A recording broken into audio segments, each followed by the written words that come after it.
Hello everyone, and today we're going to take a look at XM Studios, Luke Skywalker.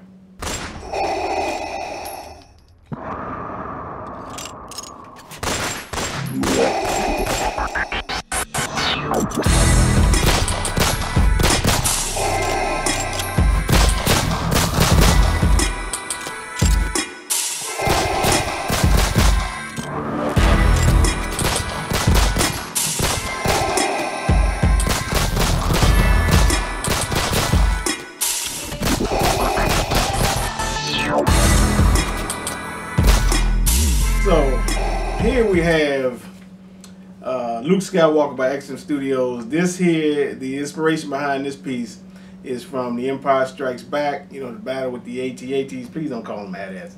It stand for All Terrain Assault Transports. Okay, I used to call them AT-ATs when I was a kid too.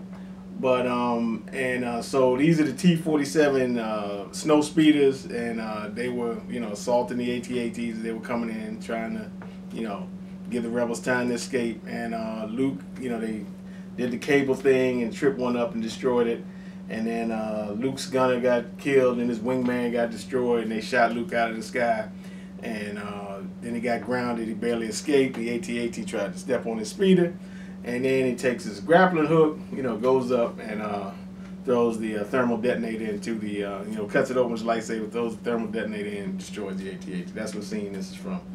The Empire Strikes Back. Now, first impressions, the paint on this thing is sick. That's just what really pops out to me. The orange color on the flight suit and the helmet visor, is what really stands out. And what you think?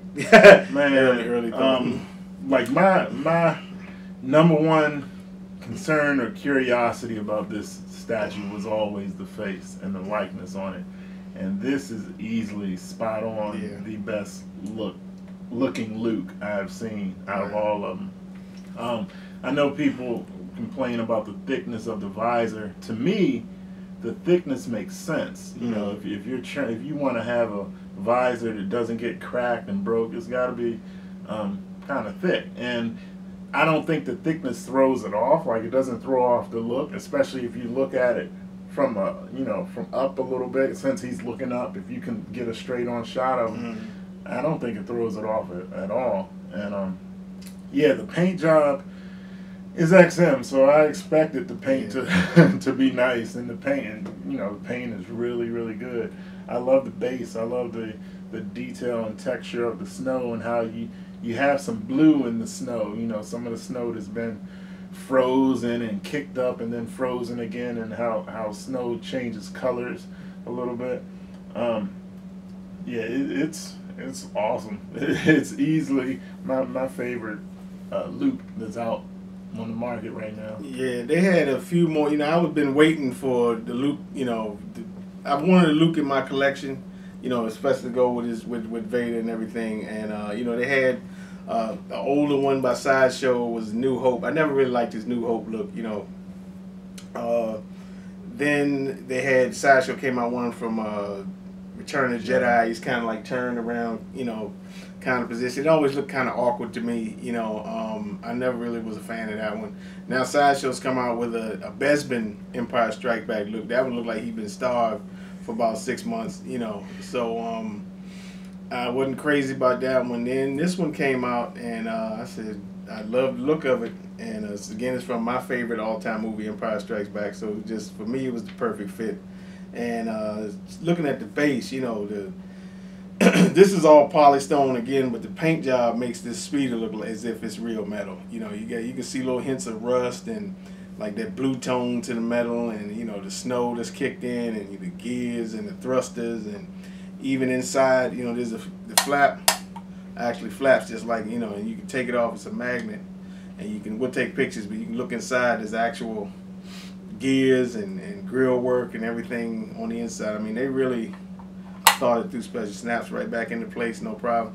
Now we got a couple of switch outs. Of course, you got his lightsaber pouches, and even on the pouches, as with the Punisher XM and Boba Fett, the belt and everything. It looks like media and leather, and what you think?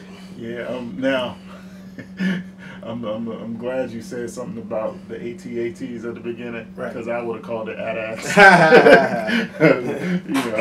I didn't know, but yeah, man, the detail is top notch, next level. Yeah. And now, as far as the other Luke's out, I did like the Return of the Jedi one. Mm-hmm. I kind of like the pose, like him mid swing. Right. But likeness wise, was off. Yeah. It was just a little bit off. But like before seeing this one, that was my favorite Luke. That Return of the Jedi one. But yeah, they went to work on this one, and nice little touches with stuff like that, clothes and the gear work and the cables down here that are kind of peeping out from the snow, like it's like a snapshot from the movie in 3D. It looks great. Now, right now we've got them displayed with the grappling hook, when he projected up to, but it also comes with a switch out. Now in the movie, I went back, checked it out. People were saying some stuff wasn't movie accurate. He doesn't have a gun holster on in the movie. At least when he did that scene, later on with Yoda, he did. And you can switch it out. You can take the. This is the pose I'm going to be using because it's closer to the movie. And when you have the grappling hook on, you can get the holster that has a gun on. But if you decide to put it's DL-44, the same pistol that Han Solo uses, which is one thing I always liked about Empire. You can tell he's been hanging out with Han because choice of weaponry and everything. You can tell Han is kind of mentoring him. So if you want the pistol, you can put the no pistol holster on, and then you got him holding the pistol. It looks good, but I just like the grappling hook pose better. And the saber comes off, got a little magnet. The saber really is well done. This is metal, and looks movie accurate, as close to movie accurate as you can get. You just hang it right back on, and there you go. How awkward would it look? And I'm asking, since you're the Star Wars guy, how awkward would it have looked if they had to switch out with them holding the saber?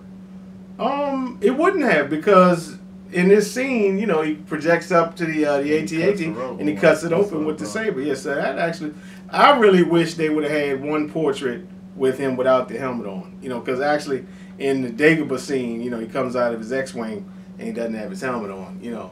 And also in the movie, I went back and watched it. The visors, they can push the visor up into the helmet. So that might have been a cool option if they did that. If you choose that visor down or visor up, that would have been pretty sweet in my opinion.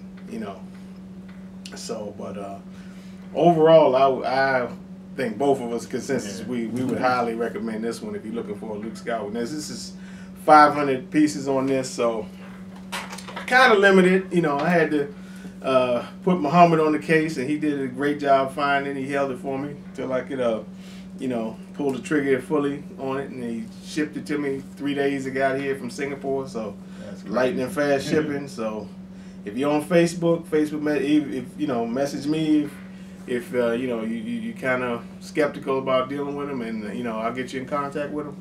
And any XM pieces, pre-orders or older pieces, he'll get them for you. So Yeah, this is a knockout job. Yeah, this is a knockout job. I'm not even gonna touch it, but the mic, the microphone, yeah.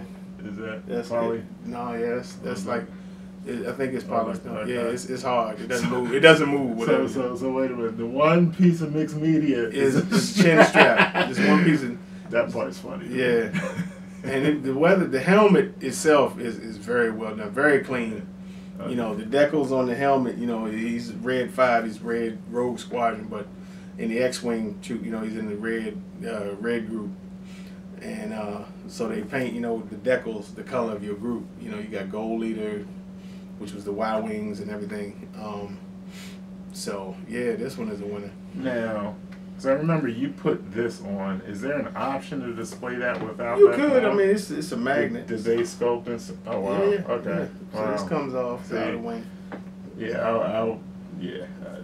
Because that's something they didn't even have to do. No, they could have just sculpted that and had that cover. Yeah, you can take that without the option. This and the flap comes off as both magnets.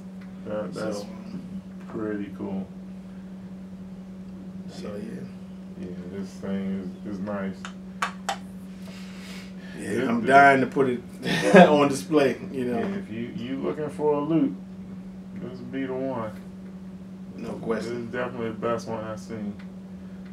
Still say the Jedi one's number 2 for me. Oh, I mean, but yeah, personal preference, no problem. Yeah, I would say that too. I mean, you know, not that many on the market really, but yeah, I would agree with that. Yeah, that's good. I think and see, I was thinking about a saber, but I didn't know if that would look weird or not. No, that would be fine. That'd probably be the only thing I would. You know, because it does come out in the scene, so. Yeah, it is really very nice work as usual. Once you get your manual, you know, not that thick. This one, not too many parts on this one, so you know. I think XM, they're toning it down a little bit. They're trying to make their pieces a little bit more shelf friendly, which he's not a fan of. you know. And see, this bass doesn't bother me though. This one, I think this is all that's needed for this bass. You know, this doesn't feel boxed in or that they restricted themselves. This is exactly as much bass as they needed for this. Some of the other stuff, it feels like they're shrinking it, and I guess they're trying to do it to help with, you know, shipping costs, which is an issue for packaging and everything. Yeah. But I kind of feel like you lose one of the things that made you really appealing to a lot of people when you start changing that. Right. I mean, hell, they can't even with the 6 scale stuff. They can't even. they still make those big. You know, kind of like the quarter scales. They're 6 scales, but their nature, you know, is to make a nice size statue, even if it's 6 scale. So don't get away from that. Just be you. Figure out something else for shipping. Yeah. But yeah, I like this one a lot. This is like I said, best Luke I've seen. That's the story here.